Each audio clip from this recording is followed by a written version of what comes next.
My 300-pound fiancé sat me down and told me I needed to lose weight for our wedding photos because he wants to be proud of his bride. So I took off my ring and said I was losing weight today. I met Dennis at a work conference 4 years ago. He was funny and confident and made me laugh until my stomach hurt. He was a big guy, and I never cared about that. I thought bodies were just bodies, and what mattered was how someone treated you. I weighed 140 pounds when we started dating. I was a size 6. Dennis told me constantly how beautiful I was. He said he could not believe someone like me wanted to be with someone like him. We got engaged after 2 years together. Dennis proposed at the restaurant where we had our first date. He got down on one knee and cried real tears and said he wanted to spend the rest of his life making me happy. I said yes because I loved him, and I thought he loved me exactly as I was. The wedding planning started immediately. Dennis had opinions about everything. He wanted a specific venue and a specific caterer and a specific band. He wanted the colors to be navy and gold. He wanted the guest list to include people I had never even heard of.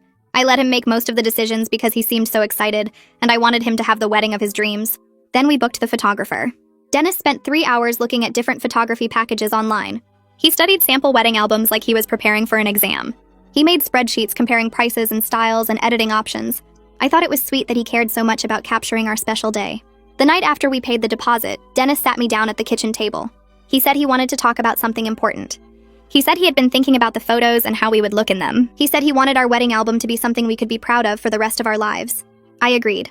I said I wanted that too. Then Dennis said I needed to lose weight. He said the camera added 10 pounds and he did not want me to look heavy in our pictures. He said 30 pounds should be enough. He said the wedding was 8 months away, so I had plenty of time if I started immediately. He said he already researched some diet plans and gym memberships that might work for me. I sat there trying to understand what just happened. I asked him to repeat what he said. He repeated it like it was the most reasonable request in the world. He said he just wanted me to look my best. He said brides were supposed to glow on their wedding day, and losing a little weight would help me glow brighter. He said he was only saying this because he loved me and wanted the best for both of us. I asked Dennis if he was planning to lose weight too. He laughed. He actually laughed like I made a joke. He said that was different. He said grooms did not have to worry about how they looked in photos the same way brides did. He said everyone would be looking at me anyway, so it only made sense for me to put in the effort. He said he would look fine in his tuxedo because tuxedos were designed to be flattering on all body types. I pointed out that he weighed 300 pounds. I pointed out that I weighed 140. I pointed out that by any standard, I was not the one in this relationship who needed to lose weight. Dennis got defensive. He said I was missing the point. He said this was not about health, it was about aesthetics. He said brides were expected to look a certain way, and I was not meeting that expectation. He said his mother agreed with him. He said his mother thought I could stand to tone up before the wedding. I asked when he discussed my body with his mother. He said they talked about it last week when they were looking at my old photos together. He said his mother noticed I had gained a few pounds since we started dating, and she thought the wedding was a good motivation to get back in shape. I had not gained any weight. I weighed exactly the same as the day we met. I still ran 3 miles every morning. I still did yoga twice a week. Nothing about my body had changed except apparently how Dennis and his mother saw it. I did not yell. I did not cry. I just sat there looking at this man I had agreed to marry and realizing I did not know him at all. I asked Dennis one more question. I asked if he would still want to marry me if I did not lose the weight. He hesitated. That hesitation told me everything I needed to know. He said he would still marry me, but he might be disappointed. He said he just wanted to be proud of his bride. He said he hoped I would not be selfish about this. I took off my engagement ring and put it on the table between us. Dennis stared at it like he did not understand what it meant. He asked what I was doing.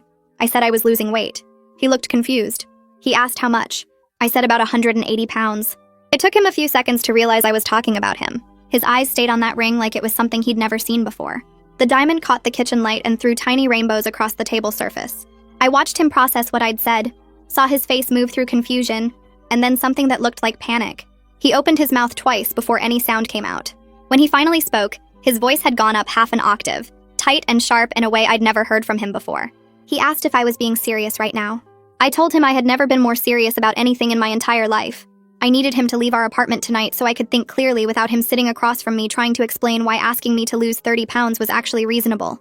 He leaned back in his chair hard enough that it scraped against the floor. He said his name was on the lease just like mine was. He said this was his home too and he wasn't going anywhere. I stood up and grabbed my purse off the counter. My keys were right where I always left them in the little bowl by the microwave. I picked them up and they felt heavier than normal in my hand. I walked toward the door and Dennis called after me asking where I thought I was going. I didn't answer him. I just opened the door and walked out into the hallway and kept walking until I got to my car. The drive to Felicia's apartment took 20 minutes but felt like hours. Every stoplight seemed to last forever. My hands were shaking on the steering wheel. I kept replaying what Dennis had said about the camera adding 10 pounds and how he wanted to be proud of his bride. The words kept looping in my head like a song I couldn't turn off. I pulled into Felicia's parking lot at 9 p.m. and sat in my car for a full minute before I could make myself move. Her apartment was on the 3rd floor, and I took the stairs instead of the elevator because I needed something to do with my body. I knocked on her door and she opened it wearing pajama pants and an old college sweatshirt. She took one look at my face and stepped aside without saying anything. She pulled me inside and closed the door behind me. Her apartment smelled like the vanilla candles she always bought from the farmer's market. She guided me to her couch and disappeared into the kitchen. I heard the sound of her filling the kettle and turning on the stove. She came back with 2 mugs and a box of tea bags and sat down next to me. I started talking, and once I started, I couldn't stop. I told her everything Dennis had said about my weight and the photos and his mother agreeing with him. I told her about the hesitation when I asked if he'd still marry me. I told her about taking off the ring. Felicia didn't interrupt once. She just sat there listening and refilling my tea when the mug got empty. I woke up on Felicia's couch the next morning with my neck stiff and my phone buzzing on the coffee table. The screen showed 17 missed calls from Dennis. I scrolled through a dozen text messages that started with apologies and ended with accusations. One message said I was overreacting to a simple suggestion. Another said he was just trying to help me be my best self. A third one mentioned his mother and how she only wanted what was good for us. I put the phone face down on the table and pressed my palms against my eyes. Felicia came out of her bedroom wearing different pajamas and asked if I wanted coffee. I said yes, even though I normally didn't drink coffee. She made it in her French press and handed me a mug that said, "Nevertheless, she persisted," in white letters. I sat there holding the warm mug and staring at my phone like it might explode. Dennis sent 3 more texts while I watched. The first said we needed to talk about this like adults. The second said I was being childish. The third said his mother was very upset. I turned off my phone completely and drank my coffee. Felicia made scrambled eggs and toast for breakfast, and we sat at her small kitchen table. She asked me what I wanted to do, and I realized I had no idea. She started making a list on a paper napkin with a pen from her junk drawer. She wrote down bank account first, then landlord and lawyer maybe, and figure out what you actually want. She underlined that last one twice. She said I needed to get my own bank account before Dennis did something stupid with our shared money. She said I needed to talk to the landlord about the lease situation. She said I needed to figure out what I actually wanted before Dennis wore me down with his explanations and apologies. I looked at her list and felt something shift in my chest. I realized I had been making myself smaller in every way to fit what Dennis and his mother wanted. I had let him pick the venue and the caterer and the band and the colors. I had laughed at jokes that weren't funny. I had agreed to things I didn't want because he seemed so sure about what he wanted. I was done shrinking. I told Felicia I was done shrinking, and she reached across the table and squeezed my hand. I went back to the apartment at 11 a.m. when I knew Dennis would be at work. His car wasn't in the parking lot, but I still felt nervous turning my key in the lock. The apartment looked exactly the same as when I'd left it. The dishes from dinner were still in the sink. The engagement ring was still on the kitchen table exactly where I'd put it. I stared at that ring for a long time. The diamond looked smaller in the daylight. I wondered how I'd ever thought it was beautiful. I went into the bedroom and pulled 2 suitcases out of the closet. I packed clothes first, enough for a week or maybe 2. Then I packed my laptop and my running shoes and the photos of my family that sat on my nightstand. I grabbed my yoga mat from the corner and my favorite coffee mug from the kitchen cabinet. I took the books from my bedside table and the journal I'd been writing in since college. I looked around the apartment one more time and realized how little of it was actually mine. The furniture was Dennis's from his old place. The artwork on the walls was stuff his mother had picked out. The only things that were truly mine fit into 2 suitcases. I zipped them both closed and walked out without looking back at the ring on the table. I was loading the second suitcase into my car when Dennis's sedan pulled into the parking lot. He parked next to me and got out before I could close my trunk. He asked what I was doing, and I said I was getting some of my things. He said we needed to talk about this like adults. I told him we could talk after I'd had space to process what he'd asked of me. He stepped closer and said I was being unreasonable. He said he'd been thinking about it all night and he realized he might have phrased things wrong, but his point was still valid. He said brides were supposed to want to look their best on their wedding day. He said he was just trying to help me achieve my goals. I told him I never had a goal to lose 30 pounds. I told him the only goal I had right now was to get away from him so I could think. He said thinking was exactly the problem. He said I was overthinking a simple conversation and turning it into some big dramatic thing. He said if I would just listen to his explanation, I would understand he was coming from a place of love. I closed my trunk and got in my car. Dennis stood there in the parking lot talking through my closed window. I could see his mouth moving, but I couldn't hear the words anymore. I started the engine and backed out of my parking space while he was still standing there. My sister Imogen called me that afternoon and I told her everything. She got quiet for a long time after I finished talking. Then she said she was getting in her car right now and she'd be at Felicia's apartment in 3 hours. I told her she didn't need to do that. But she said yes, she absolutely did need to do that. She showed up exactly 3 hours later driving her pickup truck with the extended cab. She hugged me so hard I couldn't breathe for a second. Then she asked if I had a key to the apartment still and I said yes. And she said good, because we were going to get the rest of my stuff right now. We drove to the apartment in her truck, and Dennis's car was gone again. Imogen didn't waste time looking around or asking questions. She just started loading boxes. She grabbed my winter clothes from the closet and my kitchen stuff from the cabinets. She packed up my desk and my bookshelf and the lamp I'd bought at a garage sale 3 years ago. The whole time she was muttering under her breath about men who think women exist to look good in their photos. She said things like 300 pounds and the nerve and his mother can go to hell. Her anger on my behalf made me feel less crazy for leaving. It made me feel like maybe I wasn't overreacting after all. The bank was busy on Tuesday morning, but I waited in line anyway. When I got to the front, the woman behind the counter asked how she could help me, and I said I needed to open a new checking account. She pulled up the forms on her computer and asked for my information.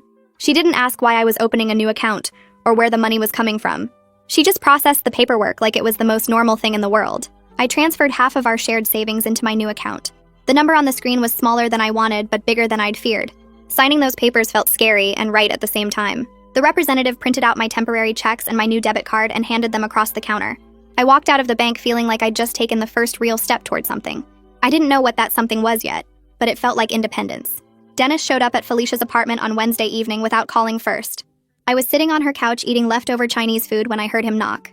Felicia looked through the peephole and mouthed his name at me. I shook my head and she nodded. She opened the door but kept the chain lock on. I could hear Dennis through the gap asking to talk to me somewhere private. Felicia told him I would contact him when I was ready, and he needed to respect my space. Dennis's voice got louder. He said this was ridiculous and I was manipulated by my friends. He said Felicia was turning me against him. Felicia said that wasn't how any of this worked and he needed to leave now. Dennis said something else I couldn't hear clearly. Then I heard a loud thud like someone kicked something hard. Felicia closed the door and locked it and came back to the couch. She said he kicked her doorframe hard enough to leave a mark. We sat there listening to his footsteps get quieter as he walked away. I met with the landlord on Thursday afternoon in her office on the first floor of the building. She was a woman in her 50s who wore reading glasses on a chain around her neck. She pulled up my lease on her computer and asked what the situation was. I explained that my fiancé and I had broken up and one of us needed to move out. She nodded like she'd heard this story 100 times before. She said she was sorry I was going through this, but the lease didn't end until 4 more months from now. She said both Dennis and I were legally responsible for the rent until then. She said if one of us wanted to move out early, we'd need to find someone to take over our half of the lease. She said she'd need to approve any new tenant, but she'd work with us to make it happen. I thanked her and walked back upstairs feeling like at least I had a practical goal now. I needed to find someone to take over my half of the lease. That was something concrete I could focus on, instead of just feeling stuck in this weird space between my old life and whatever came next. I went back to work on Monday and tried to act normal. Otto stopped by my desk around 10 in the morning with a coffee for himself and asked if I wanted to grab lunch later. I said sure because saying no would have made things weird. We walked to the sandwich place 2 blocks from the office and sat at a table by the window. Otto asked how the wedding planning was going, and I felt my stomach drop. He saw me and Dennis together at the company holiday party last December. Dennis had his arm around me all night and kept telling anyone who would listen that he was marrying up. I took a bite of my sandwich to buy time before answering. I told Otto there was some wedding stress, but nothing we couldn't handle. My voice sounded fake even to me. Otto nodded and changed the subject to a project deadline coming up next week. He didn't push for details and I was grateful. Walking back to the office, I realized how many people at work knew Dennis and would ask questions I wasn't ready to answer. My phone buzzed during a meeting Tuesday afternoon. Dennis sent a text saying his mother wanted to meet with me to clear up this misunderstanding. He said she could help us get back on track. I stared at the message until someone asked me a question about the quarterly report, and I had to pretend I'd been paying attention. After the meeting, I went to the bathroom and read the text again. I knew exactly whose idea it was that I lose weight. Dennis didn't come up with that on his own. He'd been talking to his mother about my body for weeks, or maybe months. I blocked her number before I could talk myself out of it. I didn't need her explanations or her manipulation. Dennis sent 3 more texts asking why I wasn't responding to his mother. I turned my phone face down on my desk and tried to focus on work. The wedding planner called Wednesday morning. Her voice was cheerful and professional as she asked about confirming final guest counts. I closed my office door before telling her we were canceling everything. The cheerfulness disappeared from her voice. She said she understood and these things happened. Then she explained we would lose most of our deposits. The venue required 90 days notice for a full refund and we were past that. The caterer kept half no matter what. The band kept their deposit too. The photographer was the only one willing to refund us minus a processing fee. I did quick math in my head while she talked. We were losing over $8,000. I told her to go ahead and cancel everything anyway. She said she'd send the paperwork by email and she was sorry things didn't work out. After I hung up, I sat at my desk feeling sick about the money but knowing it was worth it. $8,000 to escape a marriage built on conditional acceptance seemed like a bargain. Felicia called Thursday evening and said I should talk to someone professional. She said friends were great, but I needed real support to process everything that happened. She'd already looked up therapists who took my insurance and found one named Maya Lindsay who had appointments available next week. I made the appointment while Felicia was still on the phone because I knew I'd talk myself out of it otherwise. The first session was the following Tuesday at 4. Maya's office was in a building downtown with a waiting room that smelled like lavender. She was younger than I expected, with dark hair pulled back in a bun. She asked me to describe what I thought my marriage would be like. I started talking about the wedding and the house we planned to buy and the kids we might have someday. Maya listened without interrupting. Then she asked what I thought daily life would be like with Dennis. I opened my mouth to answer and realized I'd imagined constantly trying to meet standards that would keep shifting to keep me insecure. I would have spent my whole marriage wondering if I was thin enough or pretty enough or good enough. Maya wrote something in her notebook and asked how that made me feel. I said it made me feel sad that I almost signed up for that life. Friday afternoon, my phone buzzed with a voicemail notification. Dennis forwarded me a message his mother left on his phone. I listened to it while sitting in my car in the work parking lot. Her voice was sharp and angry. She said I was selfish and immature for throwing away a good man over helpful suggestions. She said Dennis deserved better than someone who couldn't take constructive criticism. She said I was making a huge mistake. Then her voice changed to something almost sweet as she talked about how comfortable I'd gotten in the relationship. She said she told Dennis months ago that I'd let myself go after the wedding if I wasn't careful now. She said she was only trying to prevent that from happening. The message was 2 minutes long. I listened to it twice, trying to understand how someone could think this way. She'd been criticizing me to Dennis for months, calling me comfortable, predicting I'd gain weight, planting seeds that grew into his request that I lose 30 pounds. I deleted the message and felt angry in a way I hadn't before. Saturday morning, I met Felicia for coffee and told her about the voicemail. She got mad on my behalf and said some things about Dennis's mother that made me laugh for the first time in days. Then she told me something she'd heard from a mutual friend. Dennis was telling people I left him without warning over a minor disagreement about wedding planning. His version made me sound unstable. He was playing the victim and making himself sound blindsided. I felt my face get hot. Felicia asked if I wanted to tell people the truth. I said yes immediately. Then I thought about it more. Maya had said something in our session about focusing on my own healing instead of managing other people's narratives. I didn't want to spend my energy defending myself to people who might believe Dennis anyway. Felicia said that was probably smart, but she'd personally tell anyone who asked that Dennis was full of it. Sunday afternoon, Felicia called with good news. Her boyfriend knew someone looking for an apartment. The guy needed a place starting next month and was interested in taking over my half of the lease. I called the landlord and explained the situation. She said she'd need to run a credit check on the new tenant, but it sounded promising. I texted Dennis that I'd found someone to take over my half of the lease. He called immediately. His voice was loud and angry. He said I was abandoning our home. He said I was giving up on us. He said I wasn't even trying to work things out. I waited until he stopped talking. Then I told him he abandoned our relationship when he made his love conditional on my dress size. He said that wasn't fair. I said it was completely fair and hung up. My hands were shaking, but I felt good about standing up for myself. Monday night, I couldn't sleep, so I got up and looked through old photos on my laptop. I found pictures from when Dennis and I first started dating 4 years ago. There was one from the work conference where we met, another from our third date at a baseball game, one from the weekend we drove to the beach 6 months in. I looked exactly the same as I did now. Same face, same body, same size. The evidence that I hadn't gained any weight made his request even more insulting. He wasn't reacting to any actual change. He was preemptively controlling me, trying to prevent some imaginary future where I might stop meeting his standards. Or maybe he'd always had these thoughts and just waited until we were engaged to say them out loud.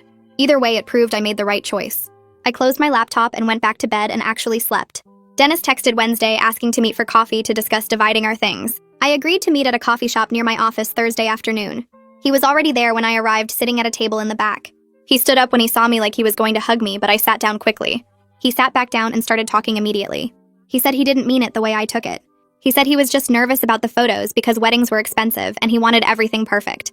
He said the photographer cost $3,000 and he wanted to make sure we got good pictures for that money. He said he never meant to hurt me. He said I was overreacting. He talked for 20 minutes straight, barely stopping for breath. I watched him and didn't say anything. Finally, he stopped and asked if I was going to respond. I told Dennis that asking your partner to lose weight for photos wasn't nervousness. It was cruelty disguised as concern. I said his inability to understand that proved we shouldn't get married. His face got red. His voice got loud enough that other customers looked over. He asked why I was punishing him for caring about our wedding day. He said he was trying to make things special for both of us. He said I was being unreasonable and stubborn. I stood up while he was still talking. I walked out of the coffee shop and got in my car and drove away. My phone buzzed with texts from him, but I didn't read them. I was done explaining myself to someone who refused to understand. I checked my work email Monday morning and found a message from the conference organizer. The annual professional development conference was scheduled for next month. I scrolled through the attendee list and saw Dennis's name 3 rows below mine. My stomach twisted. I had registered for this conference 6 months ago, back when we were still together and planning our future.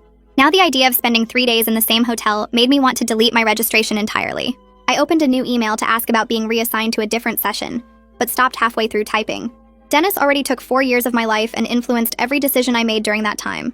He was not going to take professional opportunities from me too. I deleted what I had written and composed a different message.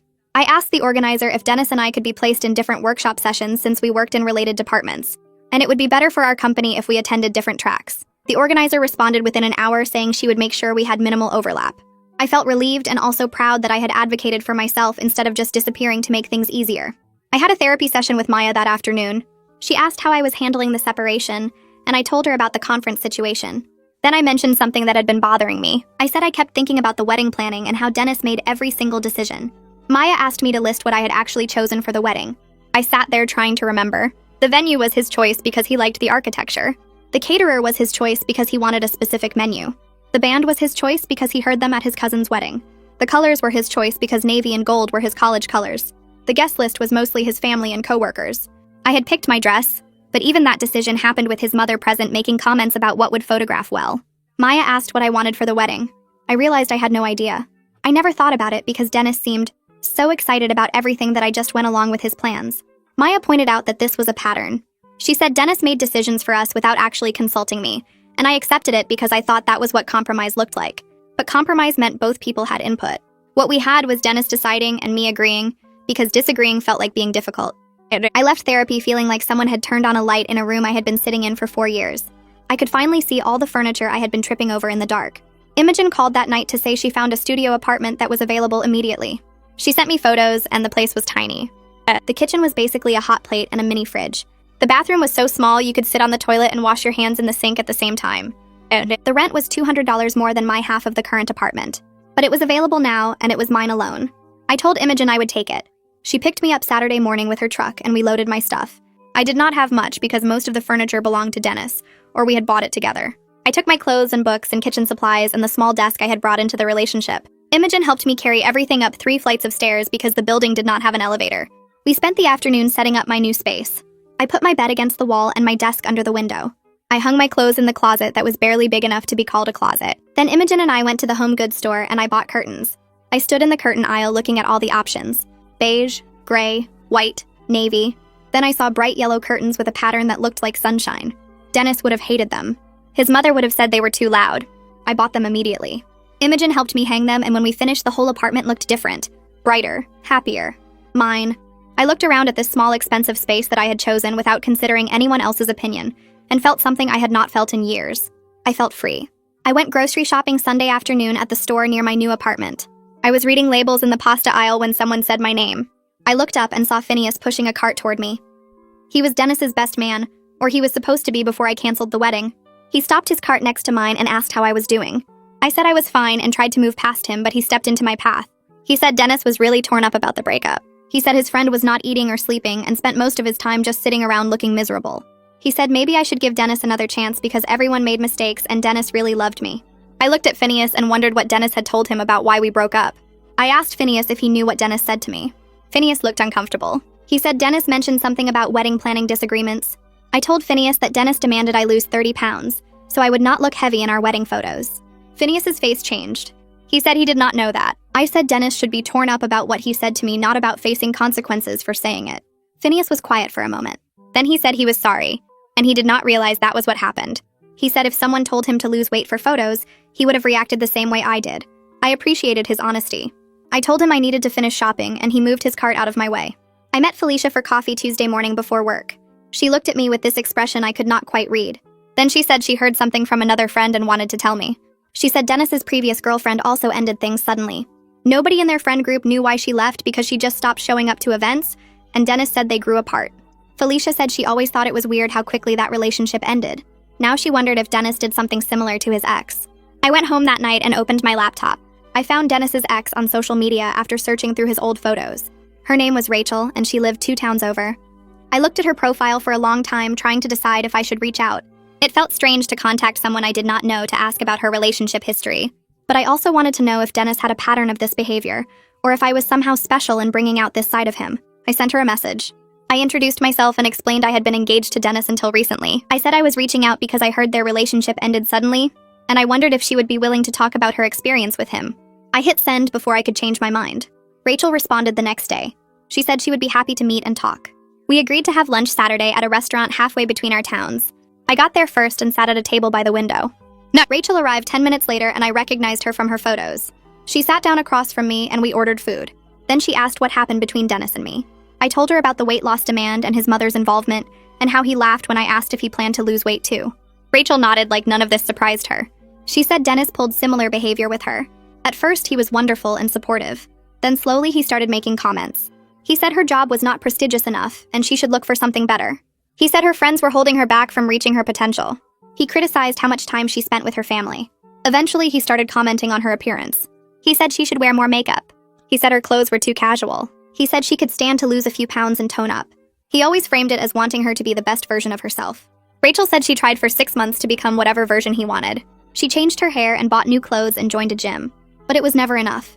He always found something else that needed improvement. She finally left when she realized the best version would never be good enough because the point was not improvement.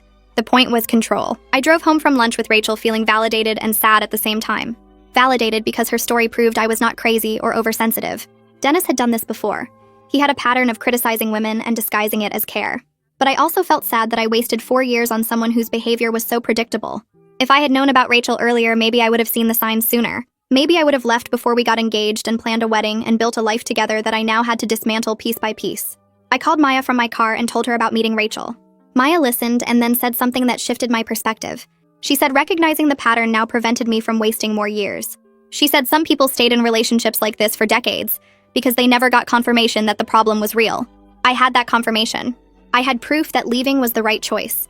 That was worth celebrating even though it hurt. The professional conference arrived 3 weeks later. I checked into the hotel Thursday afternoon and immediately saw Dennis across the lobby. He was standing near the registration desk talking to someone from accounting. My stomach dropped even though I knew he would be there. I had prepared myself for this moment, but actually seeing him made everything feel too real. I turned toward the elevator hoping to avoid him, but Otto appeared next to me.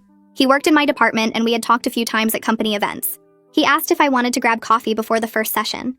I said yes because having someone with me felt better than being alone.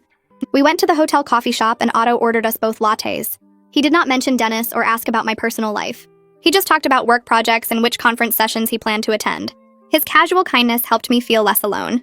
I realized I had been so focused on Dennis and the wedding and the breakup that I forgot I had other people in my life who cared about me. The first day of sessions went smoothly because the organizer kept her promise about separating Dennis and me. I did not see him again until the networking break Friday afternoon. I was talking to someone from another company when I saw Dennis walking toward me. My whole body tensed, but before he reached me, Otto stepped into his path. Otto asked Dennis about some work project in detail that required a long explanation. Dennis had to stop and answer because Otto was technically his colleague and ignoring him would be rude. I watched this happen and felt grateful. Otto kept Dennis occupied for 15 minutes talking about budget reports and timeline adjustments. By the time their conversation ended, I had moved to a different part of the room. I found Otto later near the refreshment table. I mouthed thank you and he just shrugged. He said everyone deserved colleagues who had their back. His comment made me realize I had more support than I thought. I had been so focused on what I lost when I left Dennis that I had not noticed what I still had. I got home from the conference Sunday evening and checked my mail. There was an envelope from a travel company. I opened it and found a payment notice for the honeymoon package Dennis had booked. The trip was supposed to happen in 2 months. The total cost was $6,000 and the notice said the full amount was due in 30 days because the package was non-refundable. I called Dennis immediately. He answered on the 3rd ring. I asked why he never canceled the honeymoon. He said he forgot about it with everything else going on. I said forgetting was not an excuse and he needed to handle this. Dennis said we should both pay half since we both benefited from booking it originally. I told him I was not paying for a honeymoon that was not happening because of his behavior. He said I was being unreasonable. I hung up and called the travel company myself. The representative said the booking was in Dennis's name and only he could make changes or cancellations. She said if payment was not received by the due date, they would send the account to collections. I sent Dennis a text with the payment deadline and told him this was his responsibility to handle. He did not respond. I scheduled an appointment with a lawyer the next week to sort out the financial mess Dennis created. The office was small and cluttered with file boxes stacked against every wall. The lawyer was a woman in her 50s who listened while I explained the honeymoon situation and the wedding deposits and the security deposit from our old apartment that Dennis still owed me half of. She took notes on a yellow legal pad and asked questions about what we had in writing. I showed her the lease from our old place and the email trail about the honeymoon booking and screenshots of texts where Dennis claimed I owed him money for wedding cancellations. She studied everything for 20 minutes before looking up. She said we could draft a clear division of debts that would offset what Dennis claimed I owed against what he actually owed me. The security deposit alone was $1,200, and Dennis never paid me back his half when we moved. That covered most of what he said I owed for the venue deposit. She typed up a document right there listing every shared expense and who was responsible for what. The honeymoon was entirely his responsibility since it was booked in his name, and I had asked him to cancel it. The wedding venue was split evenly since we both signed that contract. The other deposits fell into similar categories based on who signed what paperwork. When she finished, the document showed Dennis actually owed me $300 more than I owed him. Having it all written down in black and white made me feel like I could breathe properly for the first time in weeks. I paid her fee and left with copies of everything organized in a folder. My next therapy session with Maya focused on something she noticed and how I talked about the wedding planning. She asked why I let Dennis make almost every decision about our wedding. I said he seemed so excited and I wanted him to be happy. Maya asked what I wanted for the wedding. I sat there trying to remember if I had wanted anything specific. I could not think of a single detail I had advocated for. Maya asked if I felt grateful that Dennis wanted to marry me. The question hit something I had not wanted to examine. I said yes. I said I felt lucky that someone like him chose me. Maya asked what I meant by someone like him. I tried to explain that Dennis was confident and funny and successful, and I sometimes wondered why he picked me. Maya pointed out that I was also confident and funny and successful. I said it felt different. She asked how. I realized I had been performing gratitude for being chosen. Dennis made me feel like I should be thankful someone wanted to marry me. So I did not advocate for what I wanted because I was afraid of seeming difficult or ungrateful. Maya asked if I thought I deserved to have opinions about my own wedding. I said of course, but hearing myself say it made me realize I had not acted like I believed it. She said this pattern probably showed up in other parts of our relationship too. I thought about all the times I agreed to things I did not want, or stayed quiet when Dennis made decisions without asking me. The wedding was just the biggest example of how I had made myself smaller to keep him happy. I started running longer distances that week. My usual 3 miles felt too easy, so I pushed myself to 4, then 5, then 6. I found a yoga studio across town that offered advanced classes and signed up for unlimited monthly sessions. The classes were harder than what I was used to, and I liked that. I liked feeling my muscles shake and my breath come hard, and knowing I was getting stronger. Every mile I ran felt like shaking off the shame Dennis tried to put on me. He wanted me to change my body to meet his standards, but I was changing my body for myself now. I was getting faster and stronger in ways that had nothing to do with how I looked. The instructor at the yoga studio asked if I was training for something. I said I was training to feel like myself again. She smiled like she understood exactly what I meant. After class, I looked at myself in the studio mirror and saw someone who was taking up space without apologizing for it. My body was mine. It had always been mine. I had just forgotten that for a while. The truth about why Dennis and I broke up started spreading through our social circle around the same time. I did not tell many people the real reason, but Felicia told her boyfriend and he told someone else, and eventually the story got out. Some people ghosted me entirely. 3 mutual friends stopped responding to my texts and unfollowed me on social media. I figured they were siding with Dennis, or they did not believe me, or they thought I was making too big a deal out of his request. Other people reached out to say they always thought something was off about how he treated me.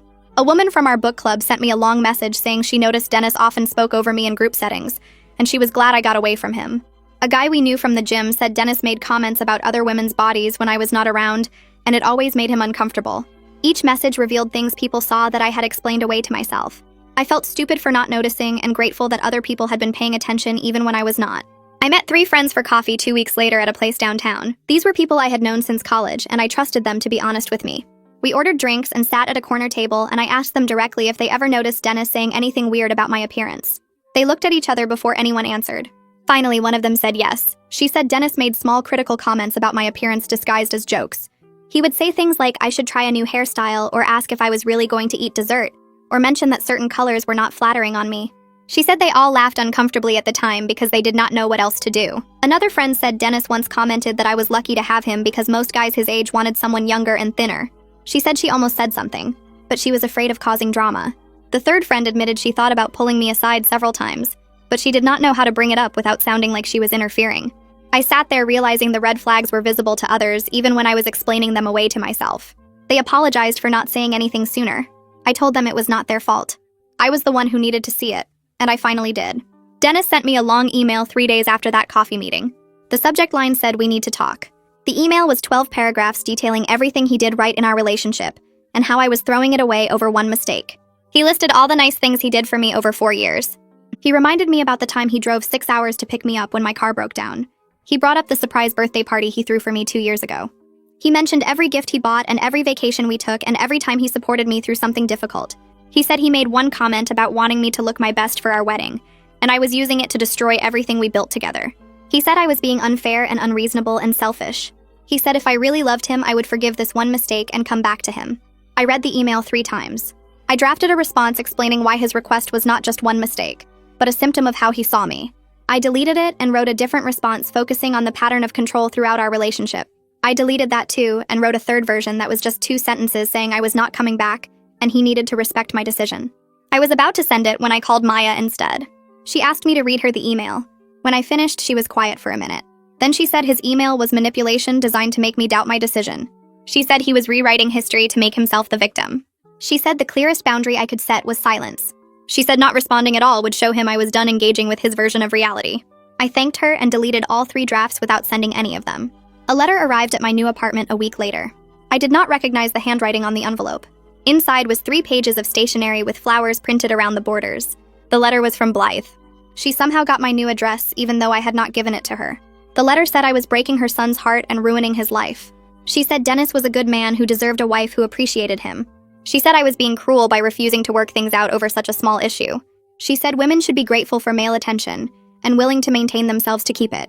She said her generation understood that marriage required compromise and sacrifice, and my generation was too selfish to make relationships work. She said I would regret this decision when I was older and alone and realized I had thrown away my chance at a family. She said Dennis told her I refused to even discuss his concerns about the wedding photos, and that proved I did not really love him. The letter revealed more about her values than I ever knew. I read 2 pages before I stopped. I did not need to know what else she thought about me or my choices or my generation. I walked the letter directly to the trash can in my kitchen and threw it away without finishing it. A friend from work got married the following month, and I almost did not go to the wedding. I was afraid it would hurt to watch someone else get married when my own wedding was supposed to happen in 3 months. But I had already RSVP'd yes and bought a gift, so I put on a dress and drove to the venue. The ceremony was outside in a garden. The bride looked radiant and happy. Her groom looked at her like she was perfect exactly as she was. He cried when she walked down the aisle. During the vows, he said he loved every part of her and could not wait to spend his life making her as happy as she made him. I felt relief instead of jealousy. I felt grateful I did not marry Dennis.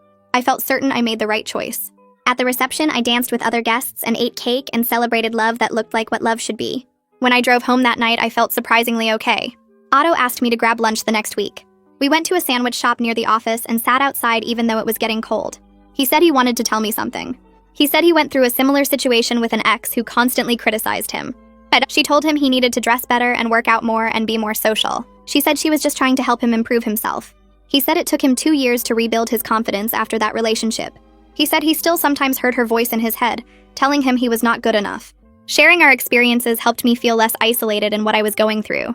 Otto said the hardest part was realizing how much of himself he had changed to make her happy. He said he stopped doing hobbies she thought were boring and started pretending to like things she liked. He said by the time they broke up, he barely recognized himself. I told him I understood that feeling completely. We finished our sandwiches and went back to work, and I felt grateful to know someone else who got it. 5 months after the breakup, Dennis showed up at my apartment building. I was coming home from a run when I saw him standing by the entrance. My whole body went tense. He said he had been in therapy and understood now what he did wrong. He said his therapist helped him see how his comments about my weight were harmful and controlling. He asked if we could try again. He promised he had changed and would never make me feel that way again. For a moment, I was tempted by the familiarity and the apology I had wanted. Part of me wanted to believe people could change. Part of me missed the good parts of our relationship. Part of me was tired of being alone. But then I looked at him standing there and I remembered everything. I remembered how he laughed when I asked if he would lose weight too. I remembered his mother's letter about maintaining myself. I remembered 4 years of making myself smaller to fit what he wanted. I told Dennis I appreciated that he was working on himself, but I was not interested in getting back together. Some things could not be unsaid. Some trust could not be rebuilt. He stared at me like I had spoken a different language. He said I was being unfair by not giving him a chance to prove he was different. His voice got louder. He said he went to therapy for me. He said he did the work, and I owed it to him to at least try. The anger in his tone proved he had not actually changed at all. A person who really understood what he did wrong would not demand I reward him for basic self-improvement. I stayed calm. I told him I wished him well, but my decision was final. Dennis tried to hug me goodbye and I stepped back. The hurt on his face almost made me feel guilty. Almost. Then I remembered I was not responsible for managing his emotions anymore. He left without another word. I closed the door and sat on my floor. My hands were shaking. My whole body felt shaky, but my mind felt certain. I pulled out my phone and texted Maya that I held my boundary, and it felt terrible and right at the same time. She responded immediately with a proud face emoji and told me that was exactly what growth looked like. 6 months after the breakup, the final paperwork for dividing our shared assets got completed. I met with the lawyer at his office downtown. He spread the documents across his desk and showed me where to sign. Everything was itemized and fair. The savings account split exactly in half. The furniture we bought together divided by who kept what. The security deposit from our old apartment calculated and allocated. I signed my name on every page. Each signature felt like closing a door that needed to be closed.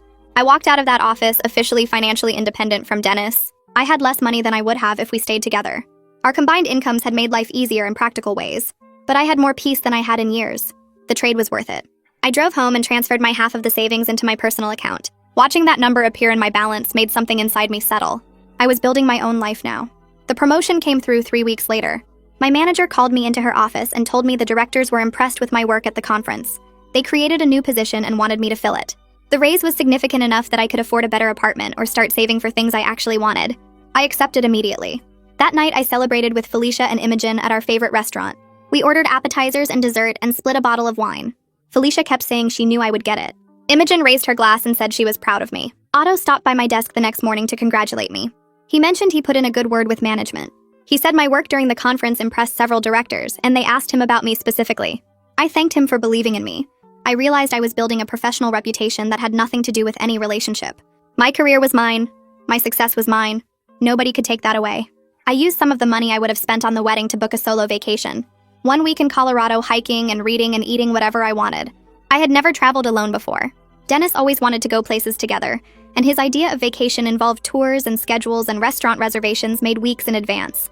I booked a cabin near Rocky Mountain National Park with no plan except to do whatever felt right each day. The first morning I woke up and made coffee and sat on the porch watching the sun come up over the mountains. Nobody asked me what I wanted to do. Nobody suggested activities I should enjoy. I decided to hike a trail I found on a map at the visitor center. I spent 4 hours walking through pine forests and across streams. I stopped whenever I wanted to take photos or just sit and breathe. I ate lunch at a diner and ordered pancakes at 2 in the afternoon because I felt like it. Every decision was mine alone. Where I ate breakfast, how I spent my afternoons, when I went to bed. The freedom felt like finally breathing fully after years of holding my breath. I hiked different trails each day. I read 3 books. I ate at restaurants without worrying about anyone else's preferences. On the last night, I sat by a fire outside my cabin and felt settled in a way I had not felt in 4 years. I came back from vacation feeling different, lighter, more myself. I unpacked my suitcase and put my hiking boots in the closet, and realized I had not checked to see if Dennis viewed my social media in over a week. I opened the app out of curiosity and saw he had not looked at my profile in weeks either. The mental space he used to occupy had shrunk to almost nothing. I was filling that space with hobbies and friendships and career goals that were completely my own. I started taking a pottery class on Tuesday nights. I joined a book club that met monthly at a coffee shop downtown. I made plans with coworkers outside of work. I was building a life that reflected who I actually was, instead of who someone else needed me to be. Maya and I discussed ending therapy at our next session. She said I was doing so much better. She pointed out how much I had grown in recognizing my worth. I could see it too. 6 months ago, I questioned whether I made the right choice leaving Dennis. Now I knew with complete certainty that I did. Maya said I developed tools to set boundaries and trust my instincts. She said those tools would serve me in every relationship going forward. I told her I wanted to keep seeing her but less often. We agreed on monthly sessions instead of weekly. I wanted to maintain the progress I made. I wanted to keep working on choosing partners who added to my life instead of requiring me to make myself smaller. I started casually dating again in early spring. Nothing serious, just coffee dates and walks in the park. I noticed differences in how I showed up immediately. I stated my preferences clearly. When a guy suggested a restaurant I did not like, I said so and offered an alternative. When someone made a joke that was not funny, I did not laugh to be polite. When something felt off, I ended dates early without apologizing or explaining. I went on a date with a man who spent the entire time talking about his ex-girlfriend. I finished my coffee and told him I did not think we were a good match. He seemed surprised, but I did not care. I trusted my instincts instead of overriding them to be agreeable. It felt powerful to know what I wanted and ask for it. Imogen called me one Saturday morning and asked if we could meet for breakfast. We went to a place near her apartment that made good omelets. She told me she was proud of how I handled everything with Dennis. She said watching me leave a bad situation gave her courage to set better boundaries in her own life. Her boss had been taking advantage of her for months, asking her to work late without extra pay, expecting her to answer emails on weekends, making her feel guilty when she said no. Imogen finally told him she would not be available outside her scheduled hours anymore. Her boss was not happy, but he accepted it. She said seeing me choose myself helped her realize she could do the same. Her comment made me realize my choice to leave had effects beyond just my own healing. It rippled outward. That meant something. I ran a half marathon 9 months after the breakup. I trained for 12 weeks, 3 runs during the week and 1 long run every Sunday. I pushed myself further each week. My body got stronger. My mind got clearer. Race day arrived cold and sunny. I stood at the starting line with hundreds of other runners. The gun went off and we started moving. The first few miles felt easy. My legs were fresh and my breathing was steady. Around mile 7, my legs started to hurt. I kept going. Mile 10 felt hard. My body wanted to stop. I told myself I could do 3 more miles. I had trained for this. I had built this strength myself. I crossed the finish line at 13.1 miles and someone put a medal around my neck. My legs were shaking. My lungs were burning. I felt amazing. Crossing that finish line felt like proof of how far I had come. My body carried me 13.1 miles on strength I built for myself. Not to meet anyone else's standards. Not to look good in photos. Just to see what I was capable of. I was proud of what I accomplished. Otto invited me to a barbecue at his place 2 weeks after the half marathon. He said some friends were getting together and I should come meet them. I showed up with a bottle of wine and felt nervous walking up to his apartment building. I did not know what to expect from his friend group. The door opened and Otto introduced me to 6 people sitting around his living room. They were warm right away. They asked about my running and my job and what I like to do for fun. Nobody mentioned how I looked. Nobody commented on what I ate when we moved to the patio for burgers. One woman talked about training for a triathlon and asked if I wanted to join her running group. A guy told stories about his terrible dating experiences that made everyone laugh. I sat there eating potato salad and drinking beer and realized this was what normal felt like. People who did not think bodies were topics for public discussion. People who cared about what you did and thought instead of how you appeared. I went home that night feeling lighter. I had found friends who liked me for reasons that had nothing to do with my appearance. Rachel sent me a message 3 weeks later asking how I was doing. I stared at her name on my phone screen for a minute before responding. We agreed to meet for coffee on Saturday morning. I got there early and ordered a latte. Rachel walked in looking happy and healthy. We hugged and sat down and she asked about my life since the breakup. I told her about therapy and the promotion and the half marathon. She listened and nodded and said she was proud of me for leaving. She told me about her own healing process after Dennis. She went to therapy for 6 months. She joined a book club and started painting again. She learned to recognize red flags early. Then she met someone new. Someone who never once suggested she change anything about herself. Someone who loved her exactly as she was. She showed me photos of her engagement ring. Her face glowed when she talked about her partner.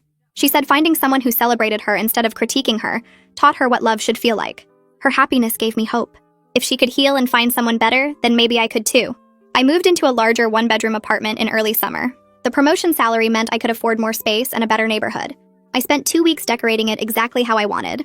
I bought a bright blue couch because I loved the color. I hung art that made me smile instead of worrying if guests would like it. I arranged the furniture to create a reading nook by the window. Every choice reflected my taste without compromise.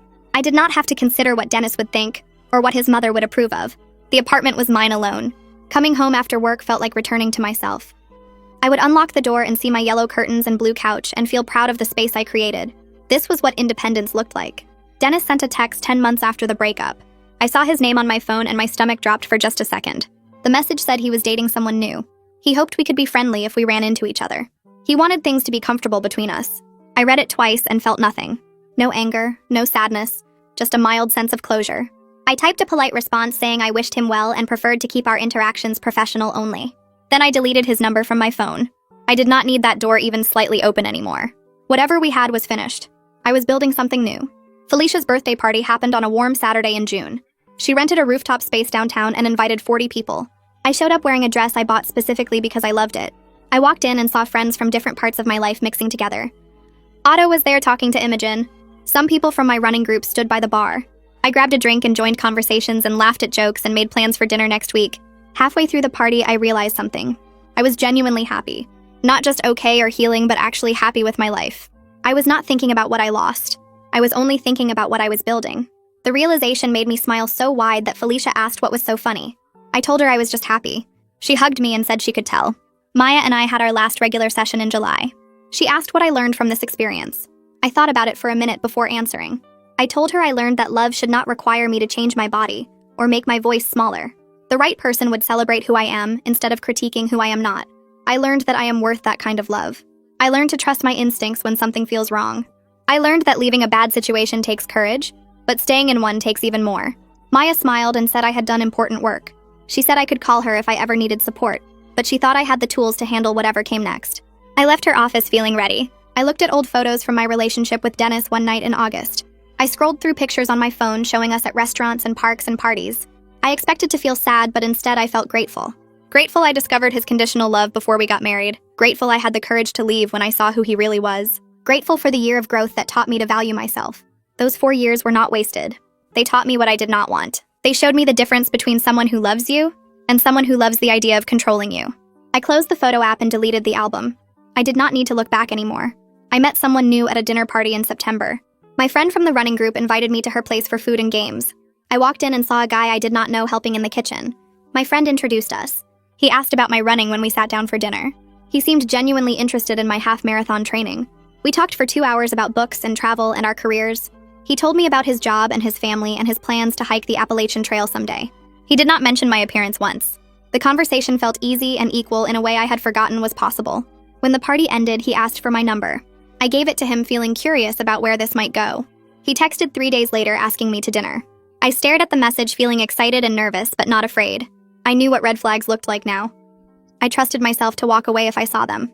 That self-trust was the best thing I got from leaving Dennis. I typed yes and suggested a restaurant. We made plans for Friday night. I put my phone down and smiled. This felt different. This felt right. A year after I took off that engagement ring, I was training for a full marathon. I ran 4 times a week and did strength training twice a week. My body was strong. My mind was clear. I booked a trip to Iceland for October. I wanted to see the northern lights and hike through lava fields. Work was going well. I got another small promotion and more responsibility. I was building a life where I took up space without apologizing. A life where my worth was not tied to how I looked in someone else's photos. I thought about the night Dennis asked me to lose weight, and how small he tried to make me feel. I thought about taking off that ring and choosing myself. I had never been more proud of who I was becoming.